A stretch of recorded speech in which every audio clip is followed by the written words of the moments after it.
నా ప్రియమైన బిడ్డా, నా మాటలు జాగ్రత్తగా ఆలకించుము. నేను నీకు ఎన్నోసార్లు చెప్పాను, నీవు నా మాట వినడం లేదు, లెక్క చేయడం లేదు. ఎందుకని? ఇప్పటికైనా పరవాలేదు, నా మాటలు జాగ్రత్తగా వినుము. ఏమిటంటే, నీవు నీ బిడ్డలు భవిష్యత్తు కోసం ఆలోచిస్తున్నావా? నీ బిడ్డల పరివర్తన ఎలా ఉందో గమనించావా? నీ బిడ్డలను మందిరమునకు తీసుకుని వెళుతున్నావా, లేదా ఇంటిలో వదిలిపెట్టి నీవు మాత్రమే దేవాలయమునకు వస్తున్నావా? నీ బిడ్డలను ఎలా పెంచుతున్నావో ఎప్పుడైనా ఆలోచించావా? నీవు చిన్నప్పటి నుండి నీ బిడ్డలకు భయము, భక్తి నేర్పించకపోతే వాళ్ళు చెడిపోవడానికి చాలా కారణాలు కనపడతాయి. ఒక సామెత చెప్పినట్లు, మొక్కే వంగ లేనిది మ్రానై వంగునా అని అంటూ ఉంటారు. అలాగా నీ పిల్లలను నీవే చెడిపుతున్నావు. కాబట్టి ఇప్పటికైనా కళ్ళు తెరిసి నీ బిడ్డలను జాగ్రత్తగా పెంచుము. చిన్నప్పటి నుండి నీ పిల్లలను పెంచకపోతే పెద్ద అయిన తర్వాత నీ బిడ్డలు నీ మీద తిరగబడి నిన్ను చంపుతారు. కాబట్టి నీ బిడ్డలకు హృదయ పరివర్తన నేర్పించుము. నేర్పించకపోతే నీ బిడ్డలు చెడిపోయి చెడు స్నేహాలు పట్టి నశించిపోతారు.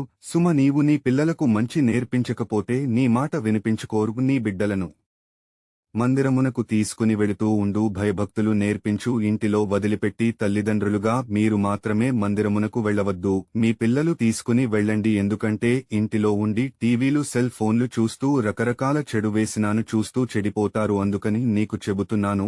అలాగే మందిరంలో మీ పిల్లల పరివర్తన ఎలా ఉందో గమనిస్తూ ఉండండి. మందిరంలో కూర్చుని సెల్ ఫోన్ తీసుకుని YouTube, Facebook, Instagram, ShareChat, Twitter, TikTok, games మరియు రకరకాల యాపిల్ ఓపెన్ చేసి చూస్తూ చాట్ చేస్తూ ఉంటారు. మందిరములో లాడుతుంటారు, నవ్వుతూ ఉంటారు, గొడవలు పడుతూ ఉంటారు. యాజకులు చెప్పే దేవుని వాక్యాలను ఆలకించరు. మీరు తల్లిదండ్రులుగా మీ బిడ్డల పరివర్తన చూస్తూ ఉండాలి. అలాగే బడికి, స్కూల్కి వెళుతున్నప్పుడు, వస్తున్నప్పుడు వాళ్ళు తిన్నగా స్కూలుకి వెళుతున్నారా, ఇంటికి వస్తున్నారా అని గమనిస్తూ ఉండాలి. ఎందుకంటే స్కూలుకి, బడికి వెళుతున్నాము అని చెప్పి అల్లరి చిల్లరగా తిరుగుతూ ఉంటారు, చెడిపోతారు. మద్యానికి మరియు స్మోకింగ్, డ్రగ్స్ వీటికి బానిసైపోతారు. చెడు స్నేహాలు పట్టి చెడిపోతారు. అలాగే ఇంటికి వచ్చిన తర్వాత పుస్తకాలు తీసి చదువుతున్నారా లేదా అని గమనిస్తూ ఉండాలి. లేకపోతే మిమ్మల్ని మోసం చేసి వాళ్ల మోసపోతారు. నీ పిల్లలు ఎలా నడుచుకోవాలో, ఎలా జీవించాలో, ఎలా బ్రతకాలో నీ పిల్లలకు నేర్పించుము.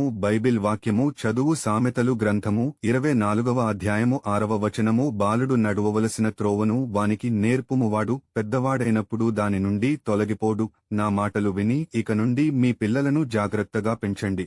అప్పుడు మీ పిల్లలు చెడిపోరు, పెద్దయిన తర్వాత మీకు గౌరవాన్ని తీసుకొస్తారు. ఆమెన్.